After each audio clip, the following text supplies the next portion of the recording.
During the winter of 1923, right as the early December snowfalls blanketed Bear Creek Valley in a white shroud that wouldn't thaw until March, the local settlers stumbled upon something that would permanently alter how many of them viewed survival in that rugged territory. This breakthrough wasn't the work of wealthy cattle barons who owned thousands of acres and massive herds.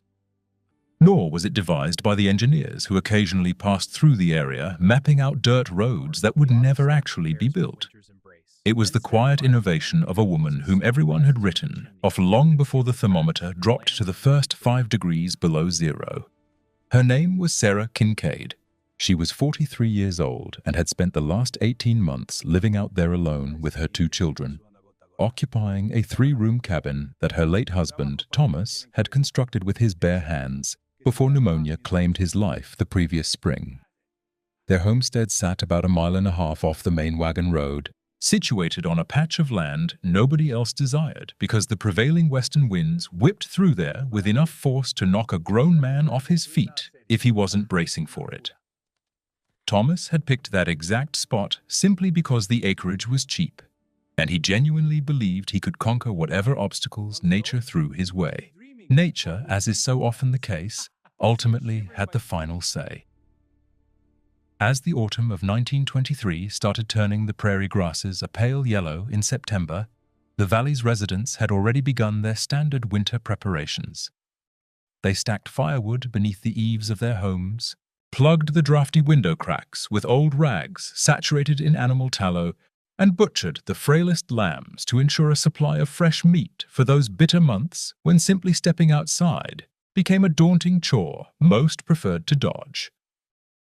Sarah, however, had initiated a completely different routine. It was an undertaking that her neighbors initially watched with mild curiosity, which soon morphed into bewilderment, and eventually turned into the kind of mocking pity they reserved for folks who had supposedly lost their grip on reality. Throughout the entire month of September, while the rest of the settlers busied themselves with the traditional chores handed down by their fathers and grandfathers, Sarah and her oldest boy, Noah, had been busy hauling timber from a pine forest situated roughly 4 miles away. Trip after grueling trip, day after endless day, they hoarded lumber in volumes that seemed utterly ridiculous for a family of merely 3 people. Travelers passing by on the road would pause to stare. Some just shook their heads in silence. Others gossiped among themselves, speaking loudly enough for Sarah to catch their words whenever the wind carried the sound in her direction. "Just look at the widow," they would sneer. "She honestly thinks she's going to heat the entire valley with that massive pile of wood." Yet the firewood wasn't even the most baffling part. The truly bizarre aspect was what Sarah was assembling with a portion of that timber. A woodshed, but this was no ordinary outbuilding, the sort you might throw together in a couple of days to stash farming tools or shield a sick workhorse. This structure was massive, entirely out of proportion, and it wasn't detached from the main house as both custom and common sense dictated. Instead, it was physically attached to the cabin, wrapping around 3 of its 4 exterior walls, like a fortress of timber and stone, unlike anything anyone in the valley had ever laid eyes on. The foreman over at the Tall Pines Ranch, a fellow named Caleb Vance, who loved to brag that he knew every single rock and creek within a 60-mile radius, perfectly summarized the community's collective opinion. "That's just the madness of a widow who has no clue what she's doing," he declared one October afternoon, watching the construction progress from the saddle of his horse. "That shed is going to collapse under the very first heavy snowfall, and if it doesn't cave in, it'll end up burning her cabin right to the ground the second the wind shifts. Just you all wait and see." The ranch hands riding alongside him nodded in agreement, mostly because nodding along with whatever the foreman proclaimed was as much a part of their daily job as herding cattle or fixing barbed wire fences. Mrs. Elvira Higgins, a 60-year-old widow who resided just across the creek and fancied herself the unofficial keeper of the valley's traditions, took a much more direct approach when she ran into Sarah down at Mr. Arthur's general store. "We do not do things that way around here," she scolded, glaring at her with that distinct blend of pity and arrogance she saved specifically for outsiders. Your late husband, may he rest in peace, clearly didn't teach you a single thing before he passed. You really ought to ask around before you go inventing contraptions that nobody else has ever bothered to test. Sarah just looked back at her without offering a reply. She paid for the iron nails she had come to purchase, shoved them deep into her apron pocket, and walked out of the store without uttering a single syllable. Later that evening, as the relentless wind battered the exterior of their cabin just like always, Sarah gathered her two kids near the hearth and shared a tale with them, for the first time in a very long while, that she herself had been told back when she was just a little girl. These kinds of narratives, the accounts of folks who managed to survive when everyone else swore they were doomed, still exist today simply because someone made the choice to remember them. If this particular tale reminds you of an individual you once crossed paths with, a destination you once traveled to, or a chilling sensation you once experienced when the freezing weather threatened to linger eternally, I encourage you to stick around until the very end. And if you truly believe these memories deserve to be kept alive, your continued support for this channel is exactly what allows us to keep broadcasting them. Sarah was originally born on the Olympic Peninsula, up in the deep Pacific Northwest, a coastal region where the rain poured down nearly 300 days a year, and the perpetual dampness seeped right into a person's bones, as though it were flowing in their veins. Her father, Elias Miller, had been a carpenter by trade, not just your run-of-the-mill woodworker who merely hammered boards together, hoping they'd hold up long enough, but a true master craftsman who had inherited ancient techniques passed down through generations, methods originating from a time when locals erected structures on sturdy pilings so the rising waters couldn't wash them away, weaving roofs from materials that shed the rain far better than anything the early settlers had ever introduced. Elias harbored a deep obsession that none of his neighbors could quite wrap their heads around. He absolutely despised wet timber. He loathed it with an intensity that bordered on pure lunacy, or so the townsfolk used to say. But Elias understood a crucial fact that everyone else had either forgotten entirely or had never bothered to learn in the first place. He knew that damp wood didn't merely burn terribly.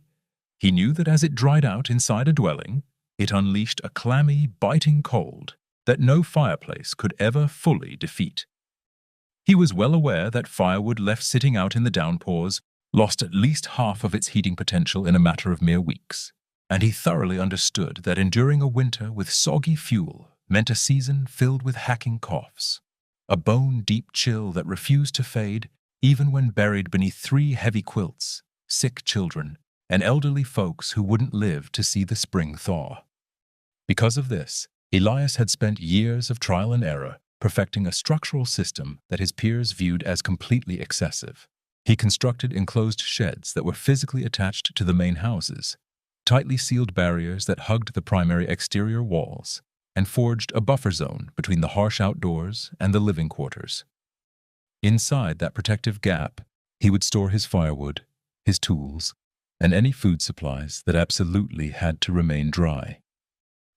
The outermost walls of this shed took the brutal beatings from the howling wind and driving rain.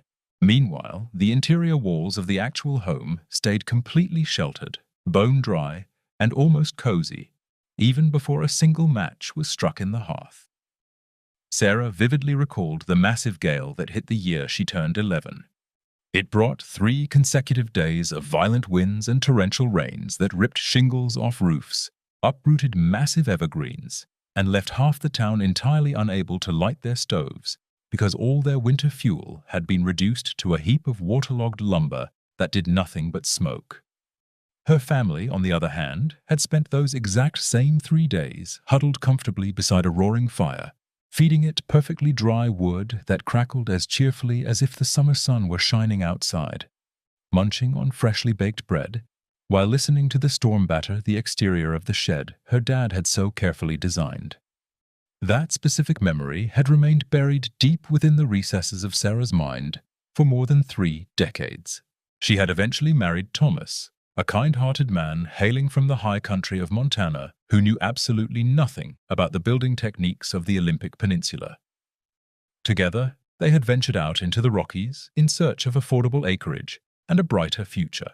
They had claimed that wind-battered patch of land, brought 2 children into the world, and successfully weathered a handful of winters by storing their logs the exact same way everybody else in the valley did, stacked under an overhang that completely failed to shield it from the elements. Following Thomas's death, Sarah navigated her first solitary winter with the kids. It had been a relatively mild season, at least according to the brutal standards of that specific territory. But Sarah still remembered those agonizing nights when she was forced to trudge through the snowbanks to fetch wood. Those frustrating mornings when the stove flat out refused to catch because the kindling was far too damp. And those miserable weeks when bitter smoke choked the cabin's interior because the soggy logs simply wouldn't burn clean. It was during one of those bleak evenings, coughing from the thick smoke and desperately trying to keep Abby warm using her own body heat, that the vivid recollection of her father came flooding back with a sudden clarity that nearly brought her to tears. The enclosed shed, the bone-dry firewood, the fire that never once failed them. In that precise moment, she knew exactly what she needed to accomplish. And she was equally certain that not a single soul in that entire valley would ever comprehend it. The actual construction kicked off in early September, right when the autumn foliage hadn't quite shifted its colors yet, but the breeze already carried that distinct scent of damp earth, signaling the impending change of seasons. Sarah had spent the entire summer scrounging up the necessary supplies. She had auctioned off 10 of her absolute best sheep just to afford the iron nails, the heavy hinges, and 2 large spools of thick wire. She had negotiated with Mr. Arthur to let her buy the rest on credit, swearing to settle her tab with sheared wool the following spring. She had trekked out to the pine forest on 3 separate occasions to tag the specific timber she intended to fell, deliberately selecting the dead or fallen trees because she possessed neither the physical stamina nor the time to wait around for green wood to properly cure. Noah, her 14-year-old son, hadn't bothered asking any questions. He had quietly watched his mother evaluate the cabin for weeks on end, pacing out distances with her boots, sketching crude blueprints in the dirt with a broken branch, and muttering calculations that made absolutely no sense to him. When she finally announced they were going to build something big, he simply nodded his head and asked where she wanted him to start. That initial month proved to be the most grueling. Hauling those massive logs all the way from the distant tree line consumed almost the entire daylight hours. Sarah and Noah would head out before the sun even breached the horizon, hike the 4 miles to the timber stand, load up whatever they could physically manage onto the makeshift sled they had cobbled together from scrap lumber, and finally trudge back home right as the daylight was fading away. Little Abby stayed behind at the homestead, keeping a watchful eye on their dwindling flock of sheep and getting supper ready for their return. The surrounding neighbors watched them making those daily treks. Initially, they just stared in silence. Then the whispers started. "The widow has completely lost her mind," they murmured. "Look at how much timber she's hoarding. You'd think she was trying to erect a massive ranch house. And keeping that teenage boy out here, wasting his youth on his mother's crazy schemes, instead of earning a decent wage working a real farm job somewhere." Sarah never offered a rebuttal. She just kept on walking, kept on dragging those heavy trunks, kept marching back to that forest day after exhausting day until she had amassed enough lumber stacked beside her cabin to frame out 3 entire homes. That was when the actual building process finally commenced. The architectural layout Sarah had envisioned in her mind was fairly straightforward, but trying to execute it with only 2 pairs of weary hands was an entirely different beast. The attached shed needed to envelop the cabin's northern, western, and southern faces, leaving only the eastern wall exposed where the primary entrance was located. The exterior barricades would be fashioned from horizontally stacked logs, heavily inspired by the sturdy cabins built by the Scandinavian settlers she had once seen traversing a different valley. The interior walls, the ones pressing directly against the main house, would be much lighter. Just vertical wooden planks spaced out enough to allow some airflow without letting the biting drafts penetrate. The roof itself was going to be made of sturdy boards heavily layered with compacted dirt and thick sod, mimicking the ancient sod roofs her father used to describe to her. The kind that trapped the warmth indoors and banished the freezing temperatures outside far more effectively than any modern tin sheet ever could. The complications arose almost immediately. The timber was simply too massive for Sarah and Noah to hoist up all by themselves. They were forced to rig together an improvised network of wooden ramps and fulcrums, a frustrating process of trial and error that ate up 3 whole days before it functioned somewhat reliably. The few hand tools they possessed were inadequate and severely worn down. The main axe blade lost its edge every couple of days, forcing Sarah to hike all the way back to the general store just to use Mr. Arthur's grinding stone, silently enduring the piercing glares of the other patrons who had already caught wind of the rumors surrounding her ridiculous project. But the most agonizing obstacle wasn't the physical labor at all. The absolute worst part was the constant judgmental eyes tracking their every move. Caleb Vance rode his horse down their stretch of road at least twice a week, consistently manufacturing some flimsy excuse to halt and inspect their progress. He never addressed Sarah directly.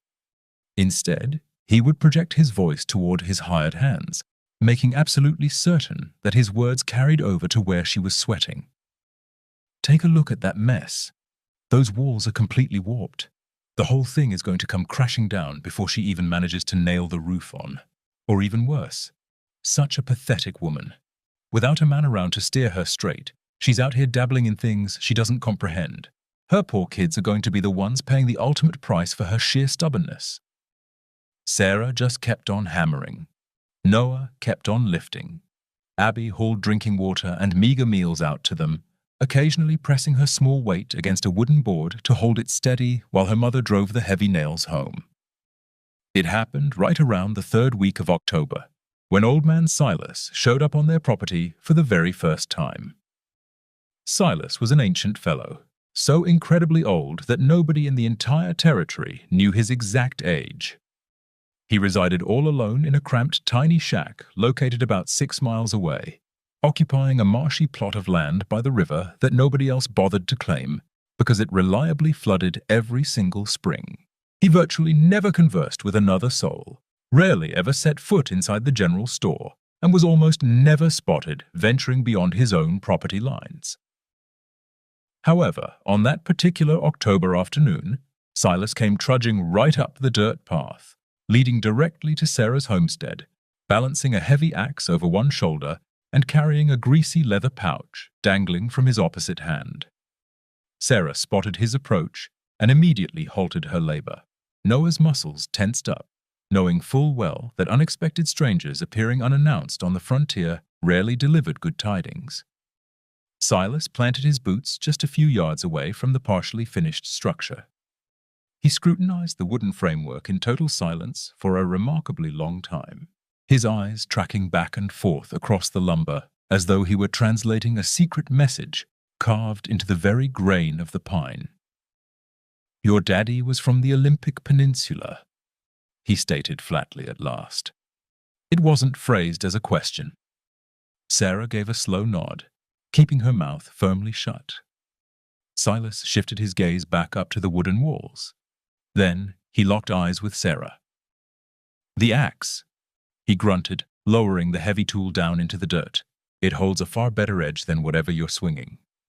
I'm lending it to you until this job is done. And inside that pouch is rendered bear grease. Use it to seal up the timber joints. The gales up here bite a hell of a lot harder than they do out on the coast. You are going to need every drop of it." Before Sarah could even formulate the words to express her gratitude or demand how on earth he knew where her father had grown up, Silas was already turned around and trekking back down the trail, disappearing just as quietly as he had arrived. Later that very night, Sarah applied that bear grease to waterproof the initial gaps between the lowest logs. The stench was overpowering, almost sickeningly pungent. But once she finished the application and ran her bare palm over the sealed timber, She recognized that exact sensation her father had trained her to identify all those decades ago. A perfectly slick, impenetrable barrier that no amount of moisture could ever breach. The addition wasn't entirely finished yet. They still had weeks of grueling labor ahead of them, but for the very first time since she had dragged that first pine trunk out of the woods, Sarah felt something blooming in her chest that felt awfully close to hope. November rolled in carrying the first severe frosts, and Sarah still had not completed the project. The northern flank of the shed stood fully finished, boasting securely sealed timber walls and a dirt roof that was already sprouting a layer of dried prairie grass. The western face was practically done, requiring only the closure of the gap designated as the primary access door for the firewood. However, the southern exposure, the side most vulnerable to the howling gales, remained nothing more than a bare skeleton of upright posts, lacking any actual siding. Sarah toiled continuously from before the crack of dawn until well past sundown. Noah labored right alongside her until his palms literally bled, stopping only when she explicitly ordered him to rest. Little Abby no longer played around the yard, nor did she sing the old folk tunes her father had once taught her. She simply carried out her daily chores in complete silence, tracking her mother with wide eyes that harbored questions she didn't dare voice aloud. The heavy toll of Sarah's gamble became increasingly glaring with every passing day. They had been forced to auction off 2 additional sheep just to procure the final batch of building materials. Provisions were running dangerously low. The loaves of bread Abby baked kept shrinking in size, and fresh meat graced their dinner table with decreasing frequency. Sarah had even resorted to severely rationing their coffee grounds, brewing the morning pots increasingly watered down just to stretch their supply. One chilly morning, Noah accidentally sliced open his hand with the heavy axe. It wasn't a life-threatening wound, but it bled profusely and took several days to properly scab over. Throughout that recovery period, Sarah slogged on all by herself, wrestling with massive trunks that truly required 2 people to maneuver, scaling up to the roof without anyone bracing the wooden ladder below, and finalizing the western wall while her teenage son watched from the cabin doorway, his hand wrapped in bandages and sheer frustration etched across his features. That was the exact week Sarah came incredibly close to throwing in the towel. It happened on an exceptionally frigid evening, while the wind shrieked outside like a wounded beast, and the temperature plummeted far more rapidly than was typical for that time of year. Sarah was slouched beside the stone hearth, way too exhausted to chew her food, and far too anxious to catch any sleep. Abby had quietly crept up beside her and posed the very question Sarah had been dreading from the very beginning. "Mama, we are going to be all right." It wasn't phrased as an inquiry. It was a declarative statement desperately seeking validation. A 9-year-old girl pleading for her mother to reassure her that everything would work out fine, that this massive sacrifice held a genuine purpose, that the gnawing hunger and the bone-deep exhaustion and the neighbors' cruel taunts were ultimately worth enduring. Sarah gazed down at her daughter. She stared into those dark eyes, looking so strikingly similar to Thomas's, and she experienced an emotion she hadn't truly felt since her husband passed away. She felt genuine terror, not a fear of the impending winter, nor a dread of the biting cold, the relentless wind, or the blinding snow. It was the terrifying dread of having made a colossal mistake, the paralyzing fear that she had dragged her own children straight into a catastrophic disaster entirely based on a childhood memory that perhaps wasn't nearly as reliable as she had convinced herself it was. Yet right then, she glanced toward the frosted window pane, looking out at the half-finished shed silhouetted against the dark night sky, and she remembered something else. She vividly recalled her father on the eve of that massive coastal storm from her youth, laboring out in the pouring rain to finalize the very last section of his own attached shed. She remembered her mother practically begging him to simply hold off until the severe weather had passed. She recalled her father's firm reply, delivered with that unshakable composure possessed exclusively by folks who know precisely what they are executing. "The storm doesn't wait around." And neither does wet timber. Sarah wrapped her arms tightly around Abby and gave her the only answer she possibly could. We are going to be just fine, but we still have some labor left to finish. First thing the following morning, despite the fact that his wound hadn't fully healed, Noah returned to work right alongside his mother. Neither of them uttered a single word regarding the emotional conversation from the previous night. There was absolutely no need to. The southern face of the shed was finally completed on the very last day of November, barely a few hours before the season's first legitimate blizzard blanketed Bear Creek Valley with a thick white layer that wouldn't melt away until late February. The winter of 1923 struck without any prior warning, exactly the way the most brutal winters always seem to arrive. The initial days of December were deceptively mild, featuring temperatures that barely dipped below the freezing mark and light dustings of snow that mostly melted off before noon. The local settlers breathed a collective sigh of relief, tricking themselves into believing that maybe this particular year the season would be forgiving. They were dead wrong. On the 12th of January, a massive Arctic front barreling down from Canada slammed straight into the Rockies and spilled over the Montana plains with a ferocious intensity that the valley's oldest residents couldn't ever recall witnessing. Within a matter of hours, the temperature plummeted from the mid-20s all the way down to 5 degrees below zero. The wind, which typically blew in from the west at around 40 to 45 miles per hour, intensified into a ceaseless roar exceeding 60 miles per hour, making it virtually impossible to remain standing upright if one was foolish enough to step outside their front door. And right then, the snow began to fall. This wasn't the standard Rocky Mountain snowfall, those large, heavy flakes that drifted down for a few hours and then ceased. This was a powdery, abrasive snow that the howling wind transformed into tiny ice needles, violently piercing through every single crack, every tiny gap, and every conceivable opening, no matter how minuscule it was. It snowed continuously for 3 solid days without a single break. Then the precipitation paused for just a handful of hours, providing exactly enough time for some folks to falsely assume the worst had finally passed. And immediately after that, it started dumping snow all over again, coming down even harder than it had before. In Bear Creek Valley, the great January blizzard of 1923 would eventually cement itself as pure legend. Those who managed to outlast it would swap tales about it for decades, recounting the harrowing details of those 11 days when the entire world seemed to end beneath a suffocating blanket of white silence. The initial life-threatening complications surfaced on the 3rd day. The firewood that the majority of the settlers hoarded beneath the overhangs of their cabins, barely shielded by a few loose boards or a scrap of tattered canvas, rapidly began soaking through. The vicious gusts had driven the drifting snow directly underneath any improvised shelter, turning neat stacks of cured lumber into mounds of waterlogged logs that produced choking smoke, but absolutely zero flames. Mr. Arthur, the local shopkeeper, was among the very first to realize the magnitude of the crisis. His personal reserve of firewood, which he had confidently deemed sufficient to last the entire season, had been slashed in half over just a few days. The remaining half was so completely drenched that it barely managed to sustain a pitiful, smoldering fire that kept the general store just warm enough to prevent the indoor thermometer from dropping below the freezing mark.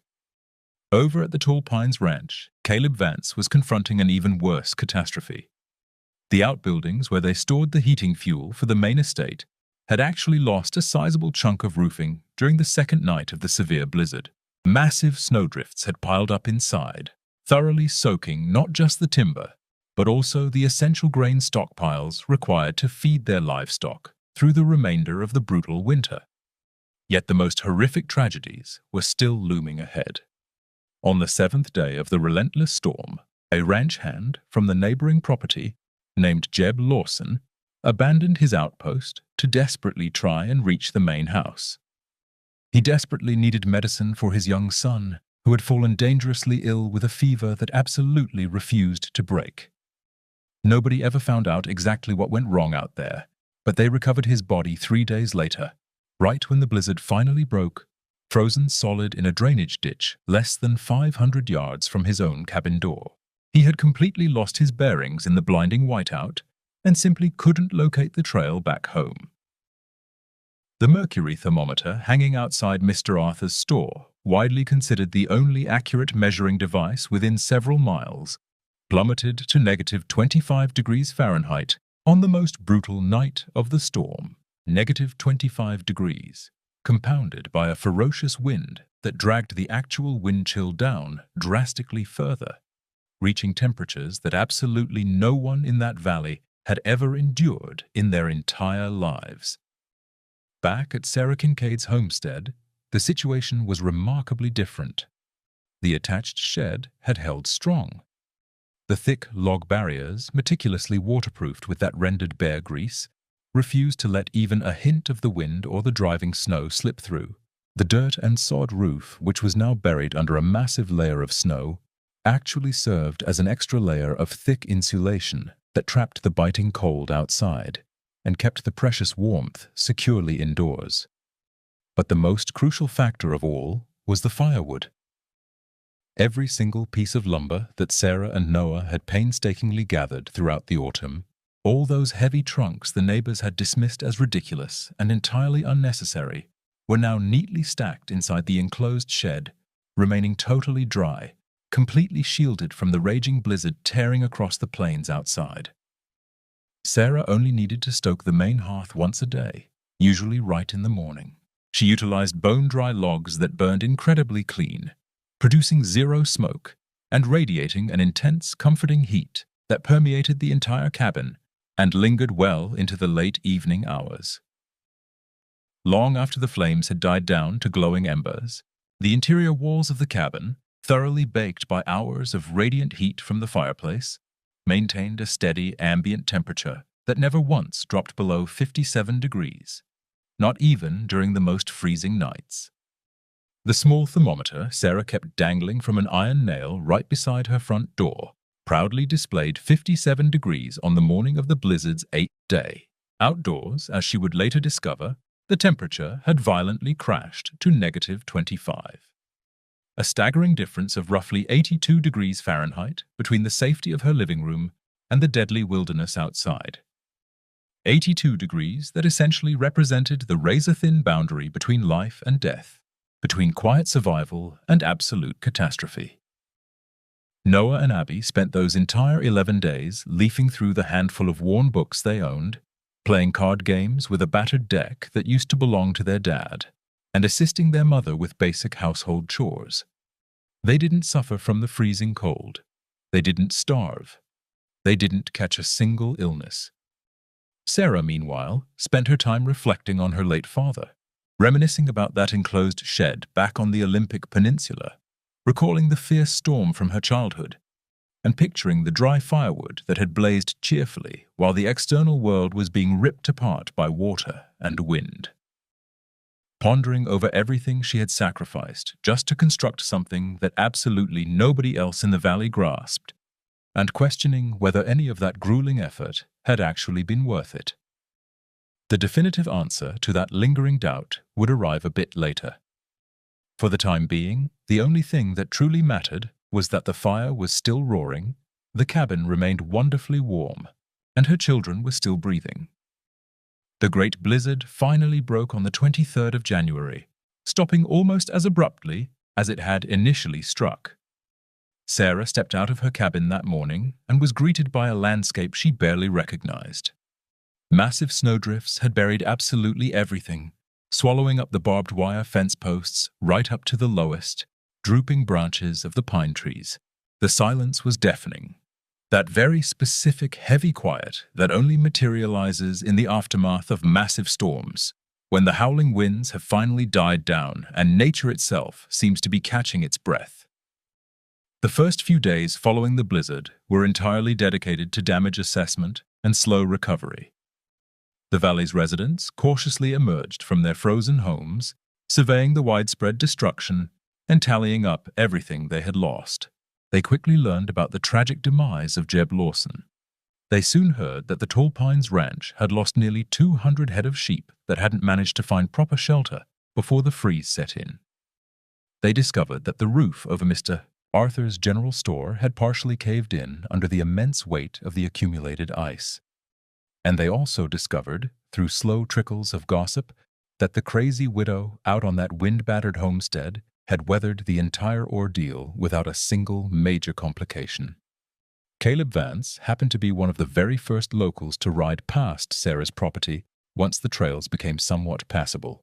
He arrived sitting tall in his saddle, his face wind-chapped by the biting cold, and his eyes bearing the heavy exhaustion of a man who hadn't slept properly in far too many nights.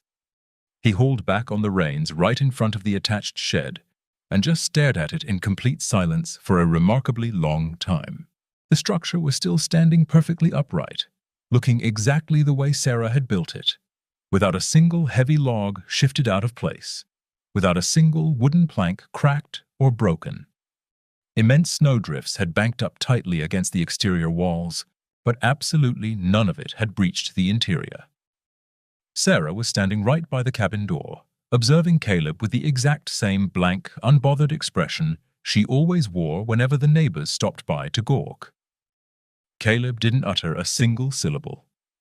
He didn't offer any apologies for his previous mockery. He didn't confess that his predictions had been entirely wrong. And he certainly didn't admit that Sarah had been correct right from the very start. He merely sat there on his horse, studying the woodshed for several more minutes, appearing as if he were trying to process a concept that completely defied his own understanding of the world. Then, without ever speaking a word, he wheeled his mount around and trotted away down the snow-packed trail. Mrs.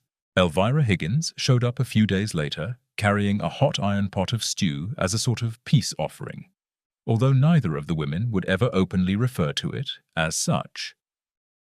"How in the world did you manage to keep all your firewood from soaking through?" she inquired, watching as Sarah accepted the heavy pot without offering a word of thanks. Sarah glanced over at the sturdy shed. Then she looked right back at Mrs. Higgins, and she answered her with the same sparse economy of words she applied to almost everything in her life. "My father taught me how." Mrs. Higgins stood there, fully expecting Sarah to elaborate on the subject, but Sarah had already stepped back inside her cabin and firmly shut the heavy wooden door behind her. Various other neighbors trickled by over the course of the next week. Some arrived carrying burning questions. Others brought hollow offers of assistance that were arriving far too late to actually matter. Some folks simply drove their wagons down the road a lot slower than usual, staring at that attached shed with eyes that betrayed a mix of intense curiosity, sheer disbelief, and something that closely resembled deep embarrassment. Not a single person asked for forgiveness. Nobody openly confessed that they had been foolishly wrong. But an undeniable shift had occurred in the way the valley's residents viewed Sarah Kincaid. She was no longer dismissed as the deranged widow who lacked common sense. She was now respected as the tough woman who had successfully outlasted the most brutal winter in 30 years, utilizing a survival method that not a single one of them had ever even considered. The spring thaw of 1924 brought along a lot more than just melting snowbanks. Throughout the ensuing months, Sarah began noticing several of her neighbors doing things a bit differently. It started with subtle changes at first. A slightly extended roof overhang on one property, a few extra barricading planks nailed up on another. None of it was quite as complex as her attached woodshed, but they were clear indicators that a shift in mindset had taken hold among those who had just barely survived the blizzard with wet fuel and freezing bedrooms. The very first attached shed constructed in the valley, apart from Sarah's original, belonged to old man Silas, the rugged hermit who had loaned her the sharp axe and the bear grease. However, Silas's structure didn't truly count, simply because he had always known exactly what Sarah knew. The second one was erected by Mr. Arthur, the local store owner. He built it during the following summer, hiring a crew of farmhands and utilizing brand new lumber he ordered from the nearest rail town.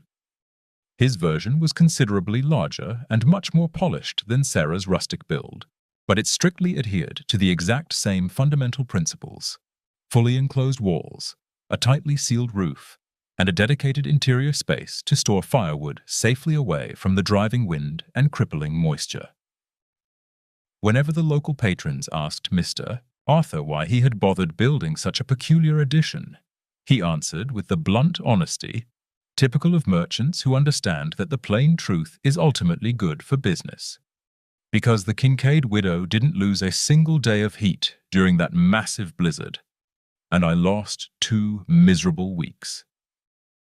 From that moment onward, the architectural design slowly began spreading its roots throughout the entire valley. Obviously, not every single settler adopted the practice.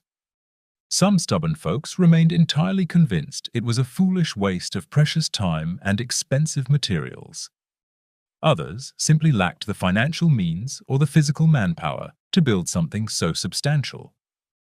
Yet, with each passing winter, particularly in the aftermath of severe storms, another homesteader would inevitably pop up with a fully enclosed shed attached directly to their cabin, safeguarding their vital fuel source precisely the way Sarah had proven actually worked. Interestingly, Sarah's name popped up less and less in the local chatter surrounding these new structures. In the early days, folks would refer to them as the Kincaid Shed or the Widow's Method, but eventually they just started calling them enclosed woodsheds or protected fuel bunkers, acting as if the design had simply always been around, as if no one had actually invented it. Or, more accurately, successfully reintroduced it. Sarah never once complained about her name slowly fading from the community's credit. She had never been hunting for public recognition, and she never wanted anyone's admiration or forced gratitude. All she had ever set out to do was keep her 2 children warm through a deadly winter. And she had absolutely succeeded in doing just that. Decades later, in 1952, roughly 30 years after that historic blizzard permanently altered the way folks built out in Bear Creek Valley, a government inspector named Robert Sterling arrived in the territory to formally assess the living conditions of rural homesteaders. Sterling had traveled all the way from Washington, D.C., where he had extensively studied modern architecture and civil engineering, and he was thoroughly accustomed to evaluating homes constructed with contemporary materials based on standardized blueprints. What he actually encountered out in that remote valley completely caught him off guard.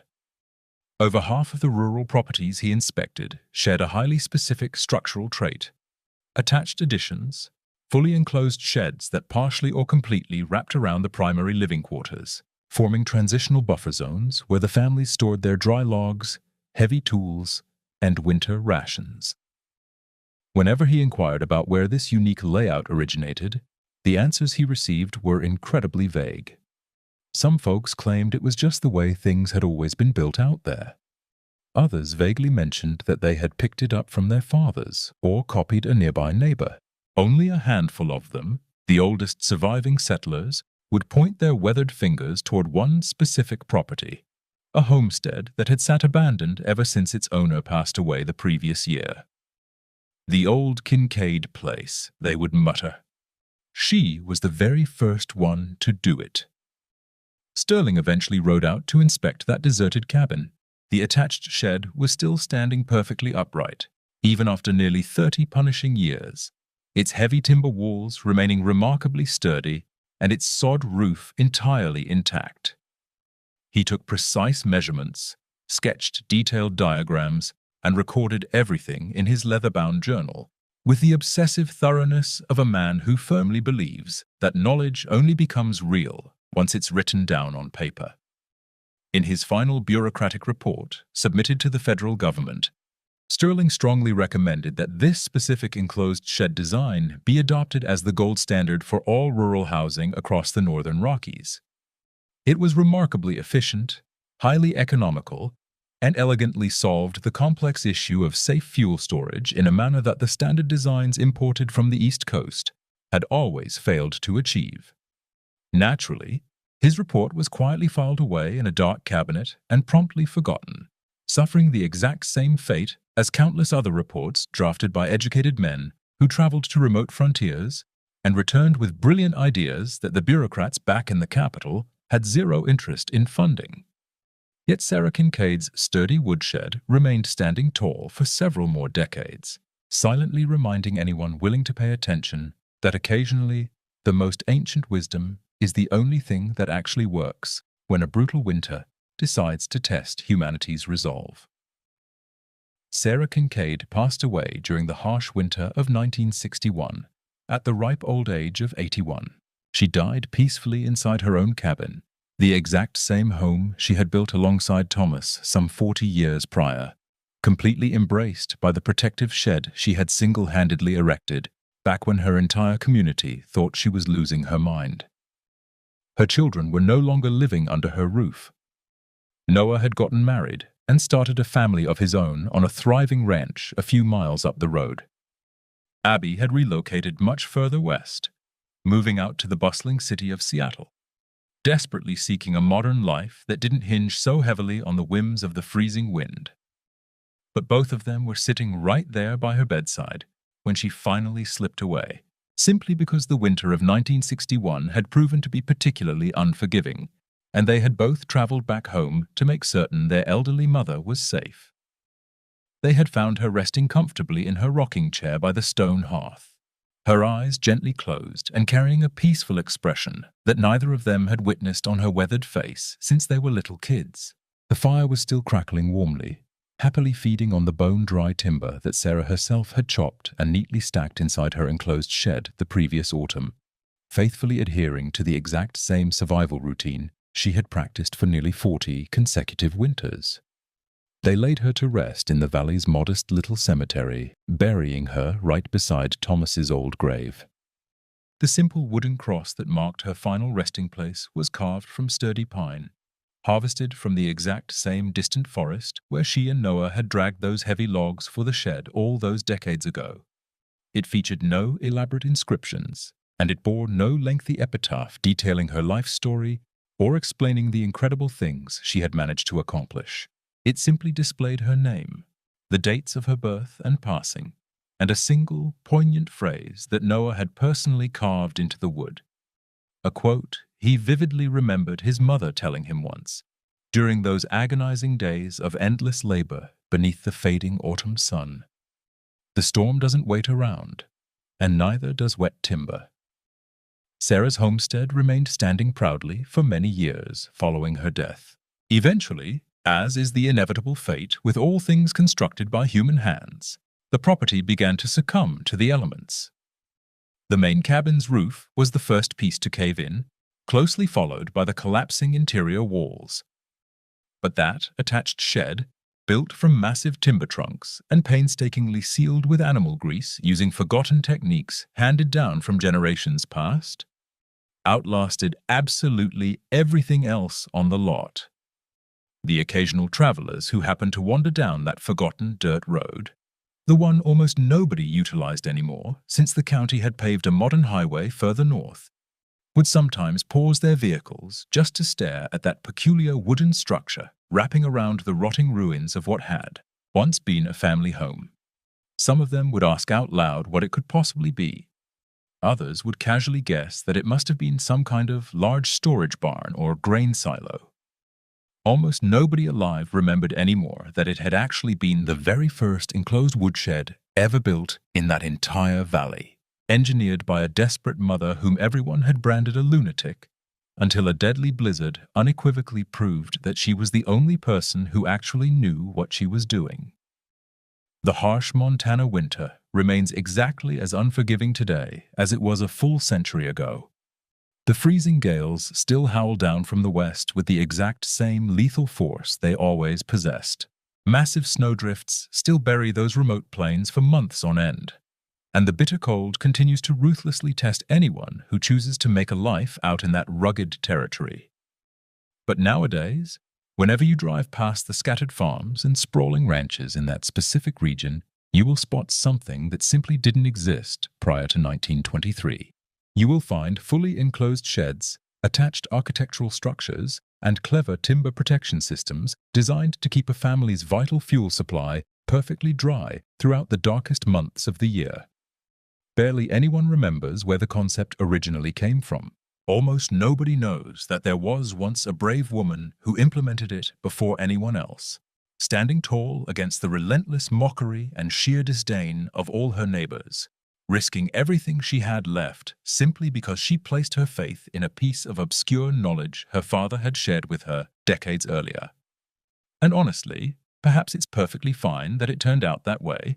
Maybe the truly brilliant ideas are the ones that eventually become so completely normalized, so incredibly obvious, and so deeply woven into the everyday landscape that nobody even recalls that they were once considered radical, that they were once heavily ridiculed, and that they once required someone stubborn enough, or desperate enough, to test them out for the very first time.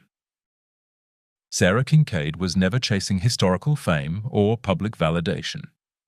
All she ever wanted was to ensure her 2 kids stayed warm when the freeze set in. And she accomplished exactly that. These specific types of stories, the accounts of those who survived when nobody else believed they stood a chance, the tales of the folks who were dead right when the entire world swore they were dead wrong, still exist today only because someone makes the conscious decision to share them. And they continue to survive simply because someone out there decides to sit down and listen to them. If you've made it this far, if this narrative reminded you of a person you once knew, a harsh landscape you once visited, or a specific emotion you felt when it seemed like the whole universe was stacked against you, I sincerely thank you for sticking around until the very end. And if you firmly believe that these forgotten memories deserve to be preserved, if you think there is genuine value in honoring the people who stood their ground when nobody else had their backs, your subscription to this channel is the very thing that allows us to keep digging up these incredible tales from the hidden corners of history. Because the brutal winter couldn't care less about anybody's opinions. And the truth, sooner or later, always manages to find its way into the light.